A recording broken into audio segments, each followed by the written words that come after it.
Welcome back, guys. I just wanted to make a quick video about my Kimber KHX custom 5-inch 1911 all steel single stack 1911 optic ready from out of the box. This is a really nice gun, guys. I want to say that there's many 1911s on the market, and there's some that may be slightly more reliable out of the box than what some people would say Kimbers are. But I have to say, guys, out of all the guns that I've shot, there's not many guns besides like maybe you can get from Ed Brown or Nighthawk. There's not many out of the box guns, 1911s, that you can get that has a tighter slide to frame fit or a tighter barrel to slide fit than the Kimber. I mean, these things are just immaculate in their fit. I mean, there's absolutely no movement. There's no flop in this thing at all. I mean, it's really tight. And this has 750 rounds through it. And I've said this before in one of my videos, but this gun is one of the only guns that I've ever, it is the only gun that at 50 yards, which I don't shoot a lot of guns at 50 yards for groups, but this one I knew it could do it. And I wanted to try it one day, and I shot, I think, a 3-shot group, and I think it was like a 1-inch group at 50 yards, and it may have been somewhat luck, but the gun itself is just, it's probably one of the most accurate guns in my collection, and that's including against the $3,000 guns that I have. Extremely accurate. I'll show you some things I've done to it real quick. This is not really a review, it's just a table talk about my gun. And I want to share kind of my collection with the internet and kind of go over some things. It does have, added to it, I have a Wilson Combat extended slide release. So this is not MIM. It comes with a MIM slide release, but this is not. This is still the factory safety. It's only one-sided. It's not ambidextrous. But this had some sharp edges on it. It's stainless steel. So I just took a Dremel and polished and sanded down that edge where when you grip the pistol, it doesn't feel like it's biting into your thumb. So when I grip it now, but before, this had a sharper edge on it. And that's one thing you get with cheaper 1911s. A lot of times you get when you're shooting a gun a lot, you'll get that rubbing you the wrong way, and when it's recoiling, it's actually digging into your skin, and it can be kind of irritating and annoying, especially when you shoot nice 1911s that don't do that. But that's one thing I did to smooth it out. And because it has the stainless, it has a stainless trigger, the sides are polished on it, stainless, and it has the stainless barrel, I thought it was just a nice accent. It also has a little stainless on the mag release, extended mag release that I added. I did add this mag release in because these mag releases on these single stacks sometimes, and I got kind of shorter fingers, and these mag releases on these single stacks sometimes can be pretty stiff, especially on these cheaper 1911s. They're just a little bit stiffer, and it's pretty tight in there. And so having that extra space to push down with these short fingers, it made it a lot easier to do a mag drop with without changing my grip as much. So that works out really nice. The gun's really nice stippled in the front here. This gun has been safety checked several times, so don't worry about that. It has this G10 mainspring housing, which I really like. The blending on the grip safety is actually really good. That's something they did right for sure. The only blending they didn't do very good was right here on the safety, like we talked about. Had to kind of fit in this slide release, a takedown pin. Had to kind of fit that a little bit to work, but it works great because I don't have to use this hand. Even though I do most of the time anyway, I can actually use this hand if I want to, even with my shorter fingers, to drop the slide without changing my grip much. And the trigger is tight fit. It's actually tighter than, believe it or not, it's a little tighter fit in there as a trigger than my Masterpiece arms as far as the wiggle on the trigger itself, the trigger shoe itself. And like I said, there's a lot of MIM parts, but they fit these parts tight. And I think they do a good job overall.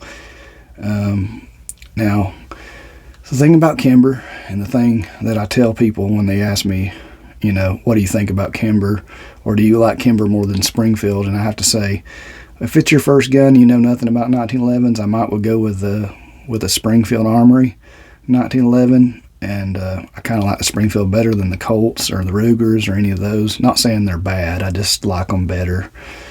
They're fit slightly tighter, I think, but the Kimbers even fit tighter than the Springfield, I think. But I do think out of 10 Kimbers, there's probably going to be one lemon based off my past experience. Now, they've moved their facilities. This one is made in Yonkers, New York, but I think they've moved their facilities not long ago, not too far from where I live, and a few hundred miles from where I live. And so I don't know how their quality control has changed, but I know back in from 2000 to 2010 that I knew several people that had gotten lemons from Kimber, and I know a bunch of people who got some great guns like this one from Kimber. And I did get a good one. This one has been 100% reliable. I've changed the recoil spring to be a little bit lighter, but even after 750 rounds, guys, even with that hammer pullback, this thing has a tight lockup. I mean, you have to pull it to get that lockup. I mean, it just feels solid, unlike some of these cheaper 1911s. And that's one thing I really like about it. I like how the sights co-witness the dot from the factory. I didn't have to change the sights. This is a really good carry 1911 once you make sure it's reliable. Like I said, it has 750 rounds, and I don't think this thing is ever jammed. It's been more reliable out of the box than my Masterpiece Arms. You know, I had to send it back, but now it's 100% reliable. It's excellent, but I got an early model, and they had worked out some issues, and they fixed it for me. The customer service is great, but this particular Kimber, not saying all of them, like I said, I think you used to get about one lemon out of every 10 Kimbers, but this particular Kimber has been more reliable than this Masterpiece. I'm not saying it's a better gun. I do like my Masterpiece better, but this Kimber has been really reliable.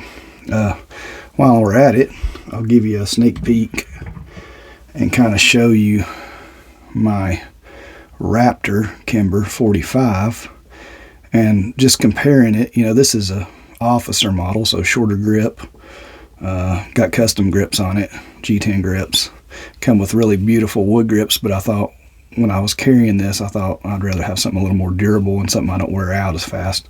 So I got the G10 grips, and I think these look excellent on this Raptor cut. But this thing, about once every 30 rounds, you'll get a little hiccup on it.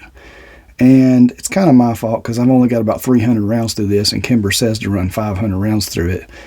I carry it every now and then. But like I said, about once every... And that is with shooting cheaper ammo that I've shot through it. I haven't shot a lot of high quality ammo through this, so it may be my bad. But yeah, with the cheaper ammo, you'll get about one hiccup out of every about 10 rounds with this gun. And so that's with Wilson Combat Mags. People say, use a Wilson, and I do use Wilson on both of these most of the time. But yeah, that's with Wilson Combat Mags. This thing gets about one failure every 10 rounds.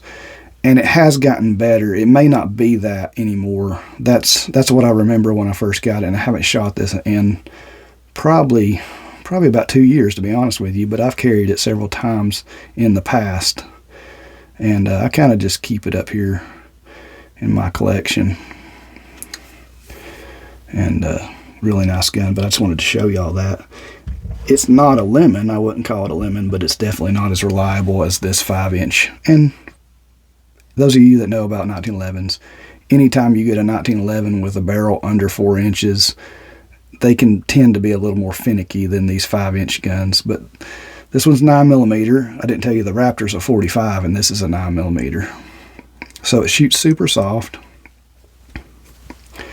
Just want to give you all a look at this, see what you think. I think the spring is about a pound lighter than what it came with. It also has a Wilson Combat bushing, Wilson Combat,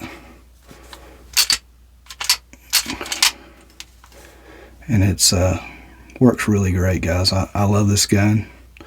I wouldn't trade it for nothing.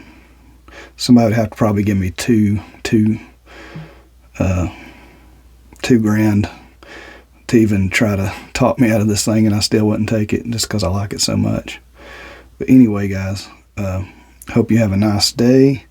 If you have any questions or comments about this gun, if you like Kimbers, please like and subscribe. Got plenty of other guns coming up to talk about, but this is my Kimber. I do have footage of me shooting this in IDPA, but I haven't been able to find it. I don't know if I've lost the footage, and it did really great in the IDPA match. Actually, when the Masterpiece messed up before I got it sent back, it was my first match, and I shot this one, and it started to fail. It jammed up really bad, and so I switched over because I had this as a backup. This one ran 100%, and this one I had to send back. But now, like I said, these are great guns now, and the new guys they have building these guns are excellent. They know what they're doing. It's just, this was a very early model, and this is when the company was brand new building these guns, and they were very new at it. So they've learned a lot, and they've changed, you know, the way they engineer these things and put them together. So, and they've upgraded several of the parts and the grips, and they gave me those upgrades as well. So this is an excellent gun now. But yeah, if you like the Kimber, please like and subscribe. If you have any questions about it, please leave a comment and I will answer it while my channel is this small. And hopefully it will grow, and one day I won't have time to answer some comments, but I hope to answer them as long as I can. But yeah, this is a sweet gun. Like I said, it's one of my favorite.